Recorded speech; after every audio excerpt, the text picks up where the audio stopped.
Hi, I'm Rachel Abbasi. Welcome to the Recovery Daily Podcast. As always, thanks for spending time with me.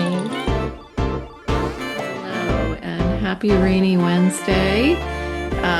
First off, I want to thank everyone who reached out to me and wished me a happy anniversary. I had a lovely day yesterday. I spent the entire day in the kitchen, which you all know me as an overachiever, and I absolutely was in overachiever mode yesterday.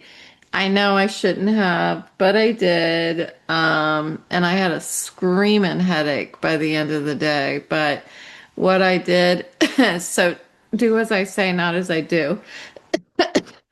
I made a Balti meal, and Balti is a type of Indian. It's from a region in India or something.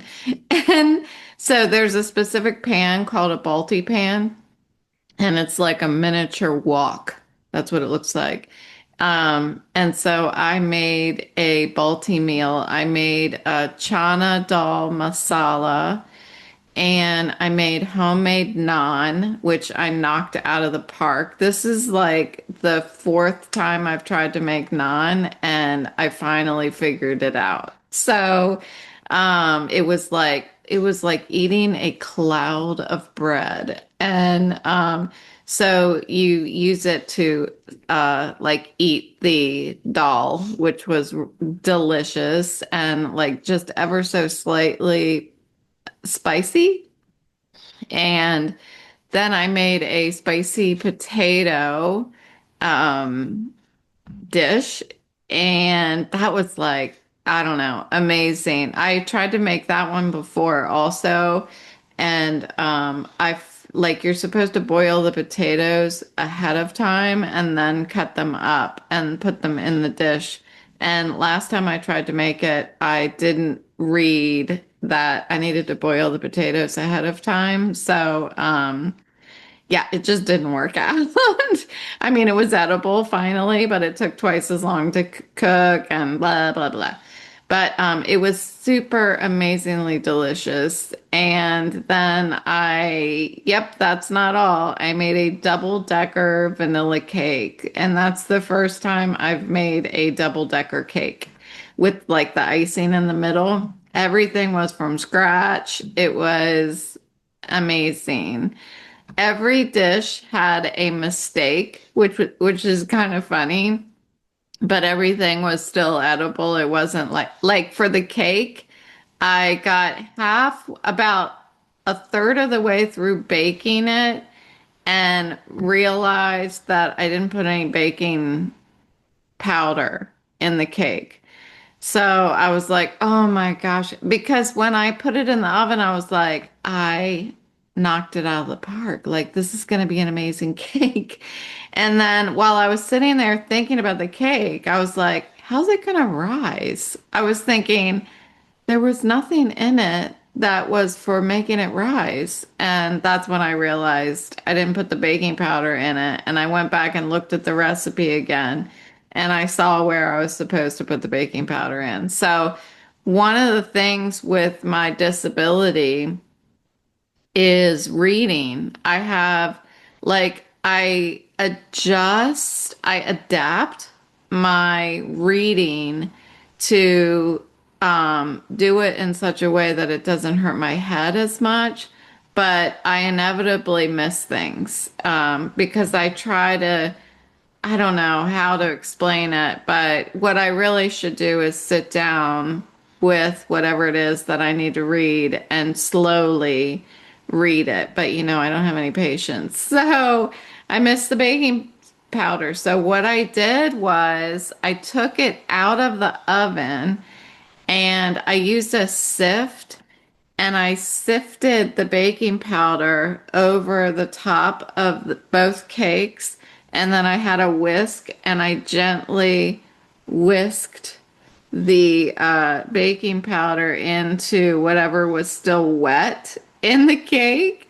and put it back in the oven. And it turned out it turned out okay. I think I caught it just in time. The bottom and the sides of the cakes had already solidified, so there was no baking powder in them. So those were quite dense and stiff, but the rest of it turned out great. So if you learn nothing today from this episode, know that if you forget the baking powder, and your cake has not solidified yet, you can get the baking powder in and save the cake. You can. So that's that. Everything was Oh, another thing I learned, second thing you're going to learn from this episode is I ran out of powdered sugar for the icing. I made like a buttercream vanilla icing, and I ran out of powdered sugar. You can make powdered sugar. You would think it's just powdering sugar itself, but you put like a teaspoon.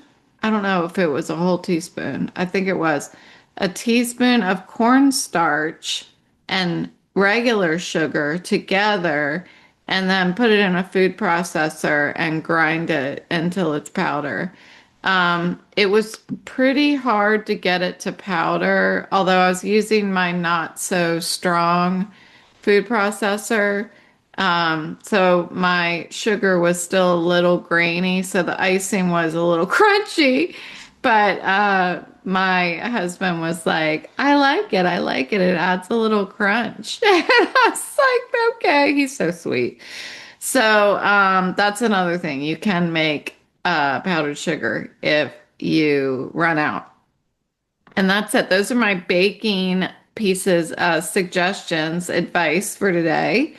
But our topic for today is I had run across this saying that goes, crying for the moon, but the moon won't have you. If you've ever heard that before. And I thought, what does that mean? I mean, I kind of knew what it meant, but I wanted to figure out like where did it come from and where did it originate? And so it's been a while since I looked up where it originated, but what it means really is that you want something with all that you have in you and you still can't have it. So it feels like wanting something really deeply, and no matter how hard you try, you still have to let it go.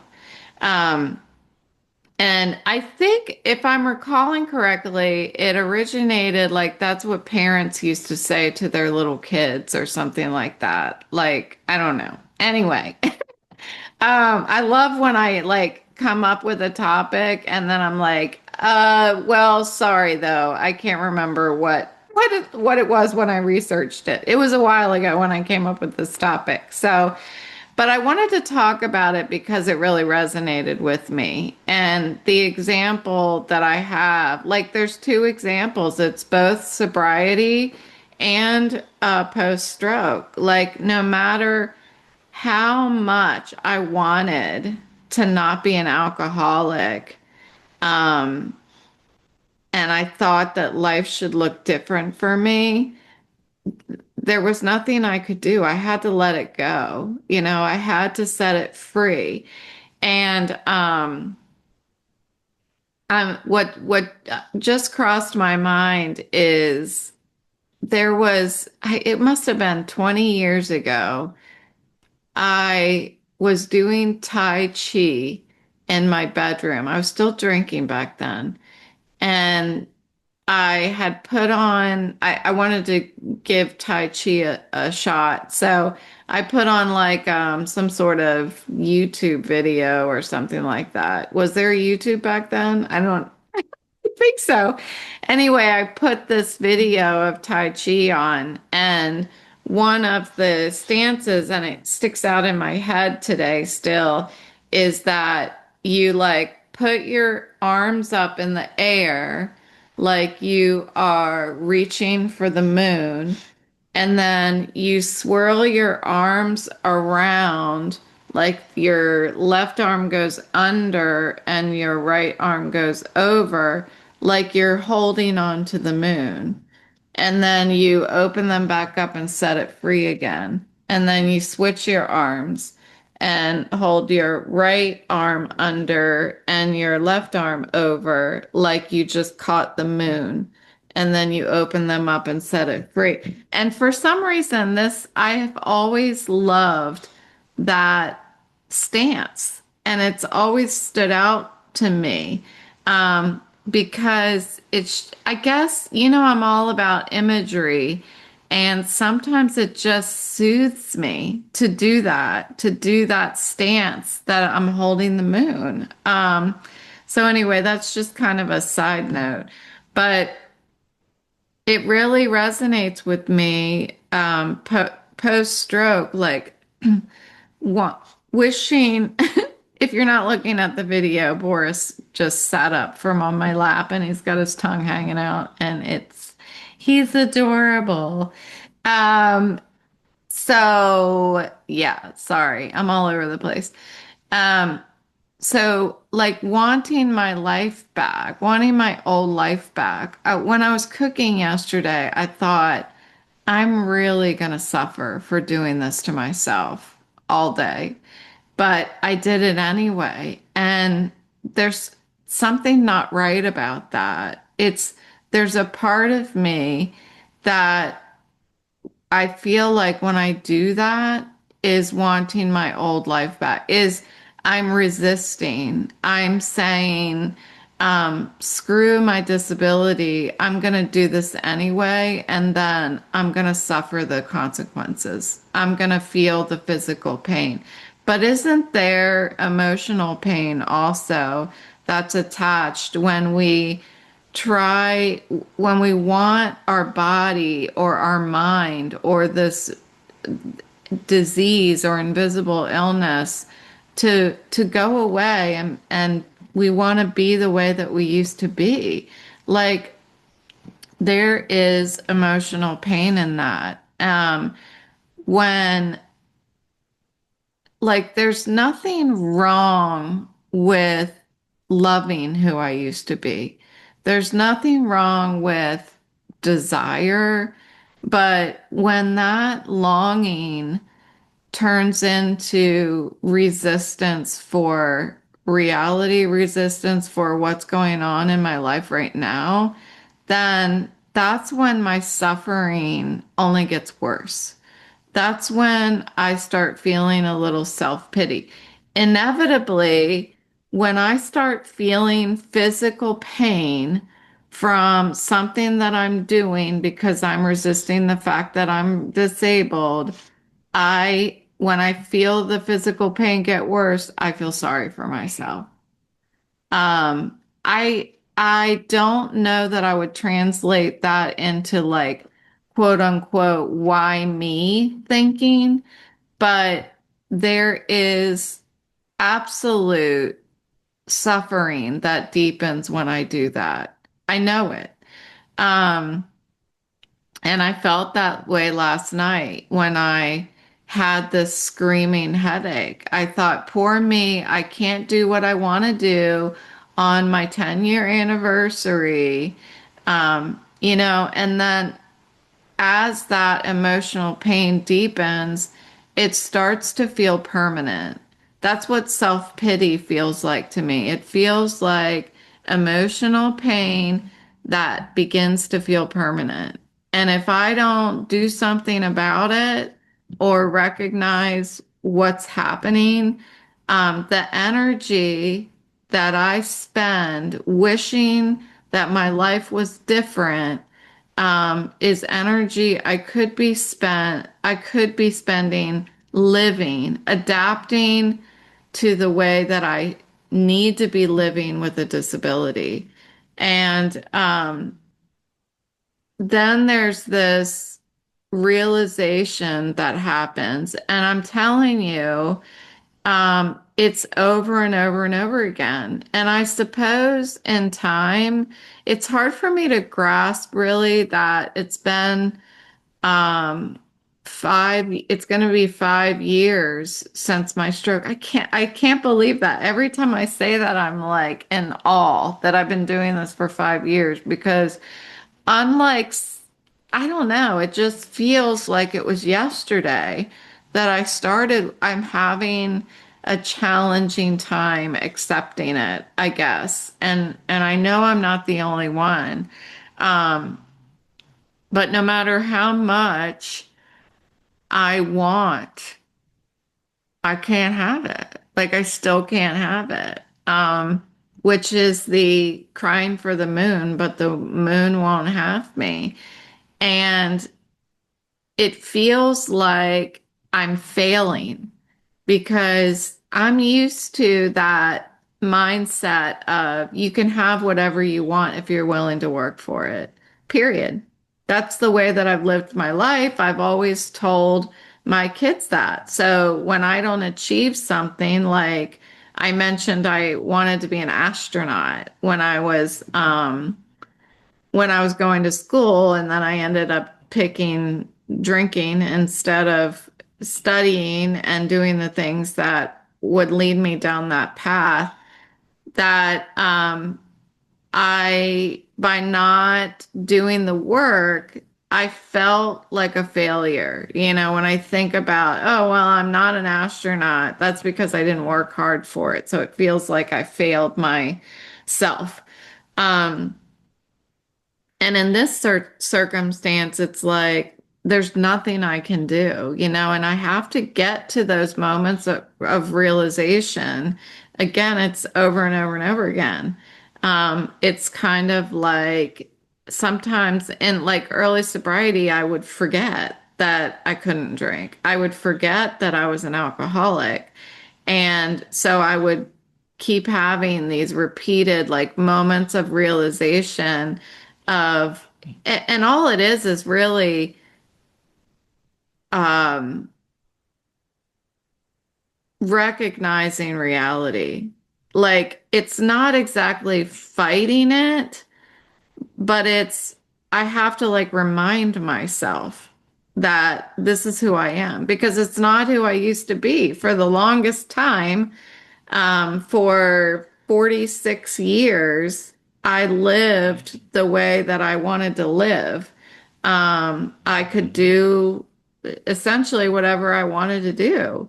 And now that I've had the stroke and I have to limit my exposure to visual stimulation, um, I think I wrestle with fighting reality and remembering that this is my reality. So, like yesterday, my husband and I were talking about how we can't wait until the weather continues to get warmer. And when it does, there's different things in our neighborhood, like they have like a band or music out on it's called Music on the Point, and it's overlooking the lake where the beach is and stuff. And I said, well, I can't wait for that to happen, and we can go over there and like have dinner or something like that, or just sit and see what it's like. How lively is it? Are there tons of people like sitting out on the beach and stuff and listening to music? It sounds really cool. And he said, yeah, and we're going to start knowing people, and people will invite us over afterwards, after to their house or something like that. And what I thought when he said that was, and I won't be able to go because I can't handle that much stimulation. Like that's what I was thinking. I didn't say it, but that's what I was thinking. Because I have to remember what my reality looks like. And I don't want to fight it. I want to live within it. Um, so there's a bit of grieving that I'm definitely still experiencing. And grief, I think, in this case, it should be distinguished from fighting reality. Um, I'm grieving that there are parts of my life that I have lost. There are parts of me, my capabilities. Like, I haven't lost anything in my life. I've lost capabilities, and that deserves to be grieved. And grieving is not a weakness. It's just acknowledging that that this is a reality that I need to live within. Grieving is not the same as living in the past. Um, it is acknowledging the difference, I think, between the past and the present. So I've talked about grieving intentionally, and this is what my psychiatrist shared with me. And I thought it was really helpful that when you feel the need to grieve, like make it an event. Because if not, I could grieve all day long. And I'm not actually allowing that emotion to be processed. It's like I'm holding on to it and letting it take over my whole day. So instead, when I feel like I need to grieve, and I'm not a master at this, progress, not perfection, but find a place and a time to sit and grieve and time box it. Like give yourself 10 minutes. Go sit in a chair and or do whatever you need to do. If it means you need to journal, you need to do a craft, you need to sit there and cry. Do you need to go outside and take a walk? Like whatever you need to do, time box it, allow yourself to grieve. And then when time's up, move. Move away from the location where you were grieving and do something that you love, whether it's eating a Snickers, which I wouldn't recommend, but if it's eating a Snickers, um, going outside and playing with the dogs, or taking a nap, taking a bath, whatever it is that really comforts you and makes you happy, do that. And that is what she shared with me would be intentional grieving. And I thought it was just a really great idea. It allows you to shift into um, that mindset of processing an emotion, but then moving away from it afterwards so that it doesn't take over your whole day.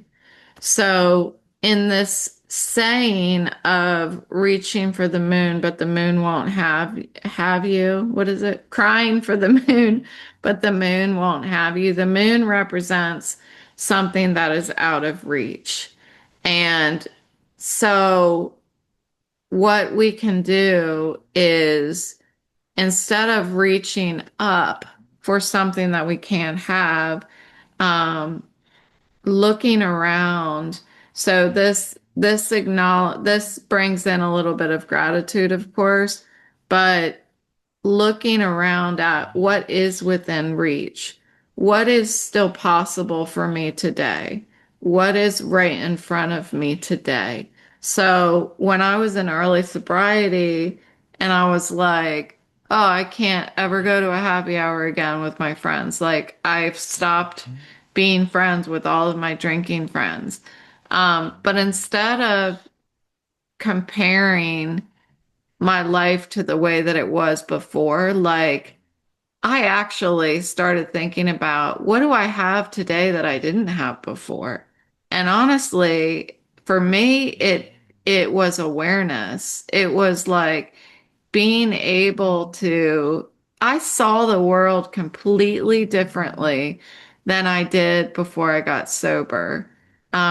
Everything was in more vibrant colors and more textures. And today I see the world differently than I did when I was drinking. And that was for me, what started to be unveiled.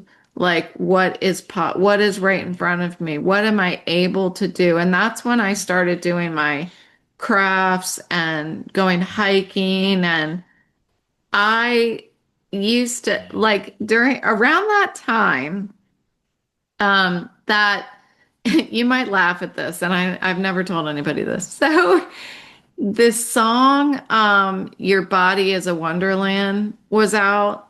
And I guess it came out a few years before I got sober. But for some reason, like when I got sober, that that's not what the song is about, I know. But I started to realize that this body that I have, that I was just taking advantage of and poisoning, is actually capable of so much, is of it, like to go running and to go hiking and to do all these things. I was just stealing away from the beauty that was the gift that I was given, this body. And so I always used to think when I heard your body is a wonderland, I'm kind of blushing, but when I used to hear that song, I thought about all that I'm capable of with this body that I've been given. And it helped me to get out of comparison of how my life used to be and how my life is, and starting to be more in discover mode, like having curiosity. What can I do with this body that I never did before? And that's how I ended up getting into running.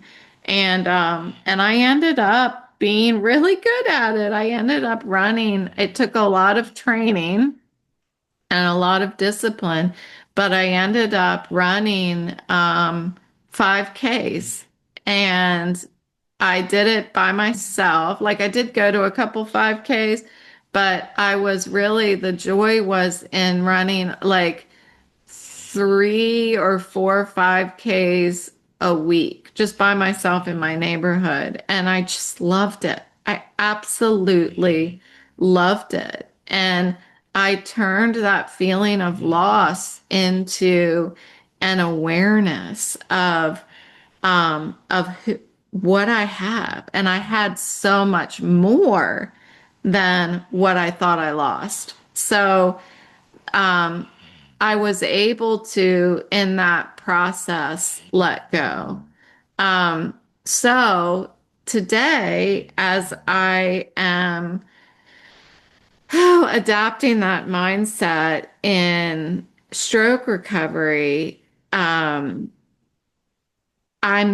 struggling. I'm struggling with this feeling of it's like I'm going in the other direction now, where it's like no, I can't, no matter how hard I try, I can't have the moon. Like no matter how hard I try to open my eyes in the car, I simply cannot do it.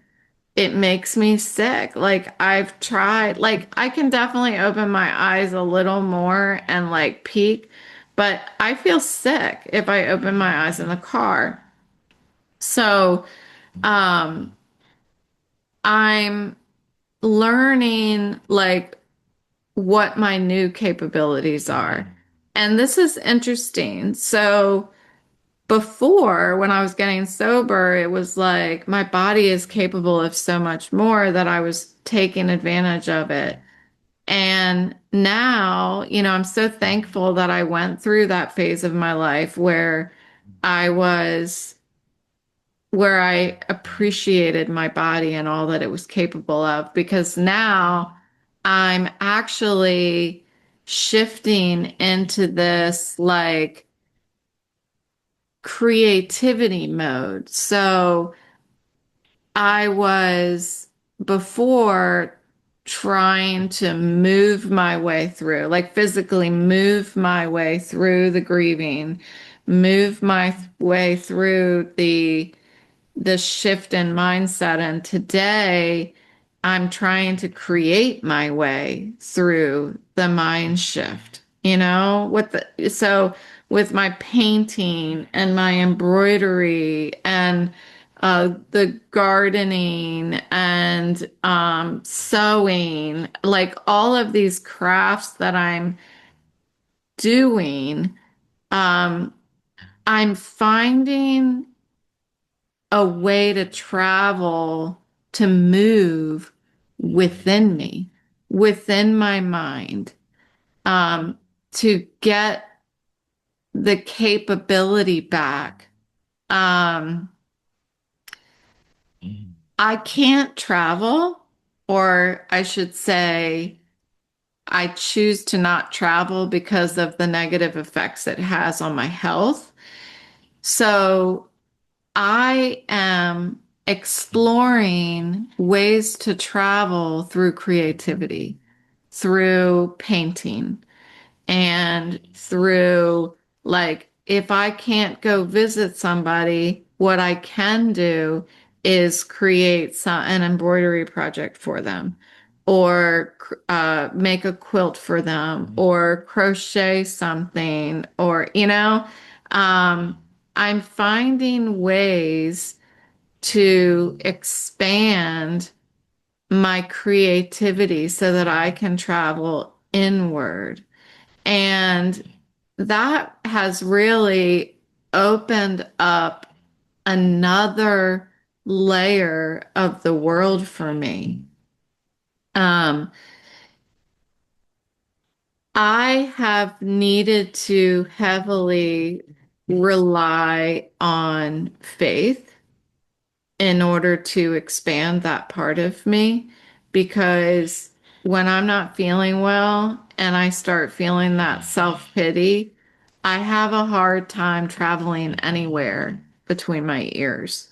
Um, but as I learned in sobriety, like, do the next right thing, show up, pick up the paintbrush and just start doing. And that's what I did when I was learning when I was training to run those 5Ks. I just kept showing up. I just put my sneakers on and I followed my training regimen that I had written up for myself.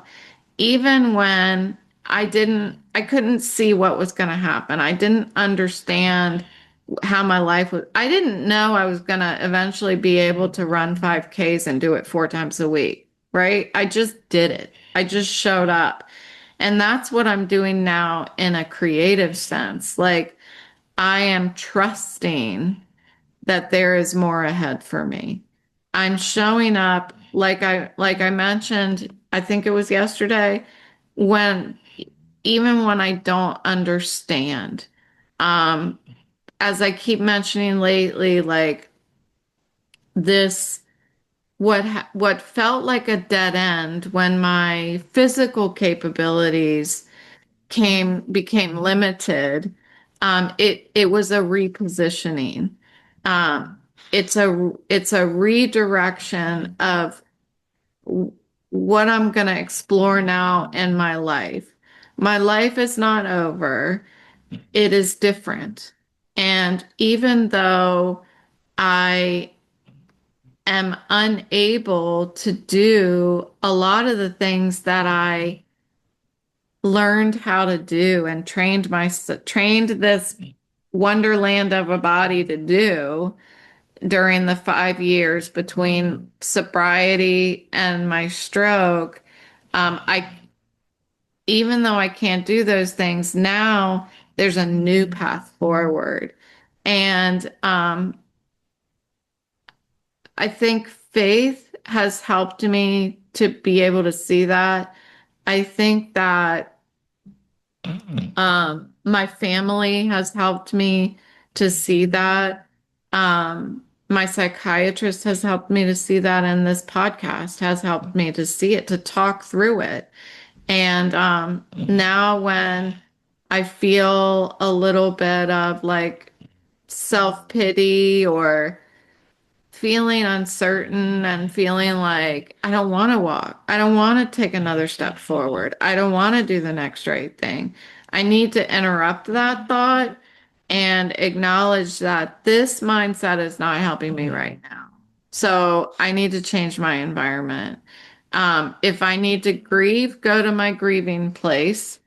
Um, Box off some time, 10 minutes, whatever I need, and grieve and be sad if I want to. And then when I've finished grieving, so that I'm not going to carry it through me throughout the day, carry it with me through the day, then change my environment, go outside, shift my body, pick up a paintbrush, pick up my embroidery, um, call someone, go to a support group meeting or an AA meeting, do the next right action. Just like when I was in early sobriety and I was training myself to run the 5K, the next right thing was to put on my shoes. And then the next right thing after that was to take a step towards the door. And that's how I worked through it. And so today, as I continue to grieve for what I lost, I'm still living my life. And I feel like I'm not longing for the moon, that I'm finding the beauty that's here on the ground. I'm not gonna let what my limitations are steal away from what I still have. Um, I may never have the moon. I felt I feel like I had it for 5 years. I feel like my life reached this pinnacle point, like this climax, if you will, of like everything just being so beautiful. I loved my job. I was so active, and that was between getting sober and my stroke. And I felt like I had the moon. But during that time, I remember thinking, but I want more, right? I want a promotion. I want this, I want that. So sometimes I think we can almost have the moon and the moon moves further away, right? So I think one of the sayings is reach for the one of the sayings is reach for the moon and you might just touch the stars. I believe that's where I was. And today, it is my passion to acknowledge what I still have today and to still live the best life that I can. And I think that there's a lot of greatness that is still ahead of me and a lot of greatness that is right where I am. And it's important that I take time to acknowledge that. So what I thought was the end when I had my stroke was just a new beginning, a different beginning. And so I'm going to continue to explore what life has for me in this version of myself. So thanks for showing up today for me and for yourself, and I will talk to you next time.